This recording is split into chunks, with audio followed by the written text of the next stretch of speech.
ने बेटे को बुलाया। बेटे का नाम क्या था? क्या नाम था बेटे का? नारायण। बुलाया। दूरे क्रीडन का सक्तम पुत्रम नारायणावयम प्लावितेन स्वर्णोच्चैराजुहावा जितेंद्रिय। बेटा नारायण बोला। बेटे नारायण को सुन लिया। पिता नारायण ने, परमात्मा नारायण ने सुन लिया और परमात्मा ने पार्षदों को भेजा, जाओ मेरा भक्त पुकार रहा है, लेकर आओ। केवल नाम के बल पर अजामिल की सदगति हो गई मेरी मां। किसके बल पर?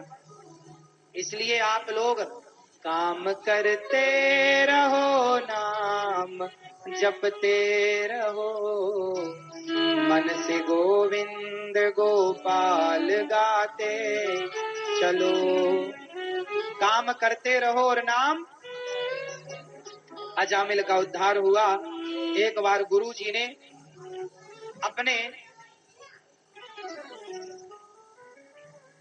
एक बार इंद्र ने अपने गुरुजी का अपमान किया। पार्षदों ने अजामिल को 12 साल की उम्र और दी। भगवत चिंतन करते हुए अजामिल की परम गति हुई। एक बार इंद्र ने अपने गुरुजी का अपमान किया और इंद्र ने गुरुजी का जब अपमान किया तो गुरुजी नाराज होकर चले गए। तब इंद्र ने विश्वरूप इमरजेंसी में विश्वरूप जी को गुरु बनाया और विश्वरूप ने यज्ञ किया। यज्ञ में राक्षसों को आहुति डाल दी। इंद्र नाराज होकर गुरु का सिर काटा। तब इंद्र को ब्रह्म हत्या लगी। 4 स्थानों पर बांटी। इंद्र ने ब्रह्म हत्या स्त्रियों को दे दी, रज के रूप में दिखती है। जल को दे दी झाग के रूप में, वृक्षों को गोंद के रूप में, पृथ्वी को बंजर भूमि के रूप में। ये ब्रह्म हत्या नजर आती है। तब महर्षि त्वष्टा ने एक वृत्तासुर को प्रकट किया, जाओ इंद्र को मारो। पर वो इंद्र से जब युद्ध किए तो इंद्र ने दधीची ऋषि की हड्डियों का वज्र बनाया और वृत्तासुर ने उस दधीची ऋषि की हड्डियों में भगवान का दर्शन किया और वृत्तासुर ने भगवान की स्तुति की। राजा परीक्षित ने सुखदेव भगवान से कहा, प्रभु जब ये वृत्तासुर राक्षस था तो इसने भगवान की स्तुति क्यों की? तब सुखदेव भगवान बोले, ये वृत्तासुर पिछले जन्म का बहुत बड़ा भक्त था, इस जन्म में राक्षस। कई बार हम लोग कुछ गलतियां पिछले जन्म में करते हैं जिसका दंड हमें इस जन्म में मिलता है। जैसे भीष्म पितामह को बाणों की सैया मिली, क्यों? क्योंकि उन्होंने एक सांप को कांटों के ढेर में फेंक दिया था। सांप पर कांटे चुभ गए और चारा तड़प तड़प के मर गया। तो भीष्म पितामह को भी बाणों की सैया पर लेटकर अपने कर्मों का दंड भोगना पड़ा। ये कर्म भूमि है मेरी माँ, यहाँ जो जैसा करेगा भोगना पड़ता है। इसलिए आपसे कहता हूँ, आपके किए का आपको ही भोगना पड़ेगा, कोई दूसरा ना आएगा।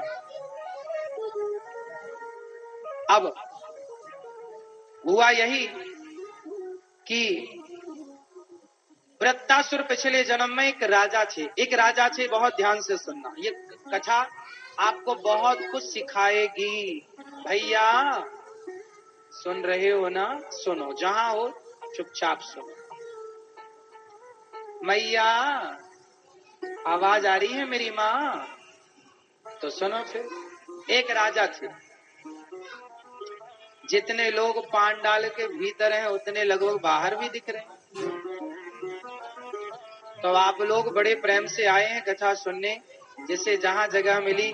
कुछ लोग तो देखो बेचारे नीचे बिछात नहीं है तो भी बेचारे खेतों पर माटी पर बैठ के कथा सुन रहे। यानी कि श्रद्धा को प्रणाम करना तो बनता है ना। आप सबकी श्रद्धा और आपकी आस्था को हम प्रणाम करते हैं। कुछ लोग धूप में बैठे हैं, कुछ लोग मिट्टी पर ही बैठ गए खेतों पर, और आप बैठ के सुन रहे हैं। आपके इस प्रेम को, इस भक्ति को हम कोटि कोटि वंदन करते हैं, आपकी आस्था को नमन करते हैं। ये भगवान के प्रति आप लोगों की श्रद्धा ने ही आज इस कली काल में भी धर्म को बचाए रखा है, वरना ये धर्म रसातल में चली जाती है पृथ्वी, यदि आप जैसे अच्छे भक्त ना होते तो। मुझे खुशी है कि आप जैसे अच्छे भक्तों को कथा सुनाने का मुझे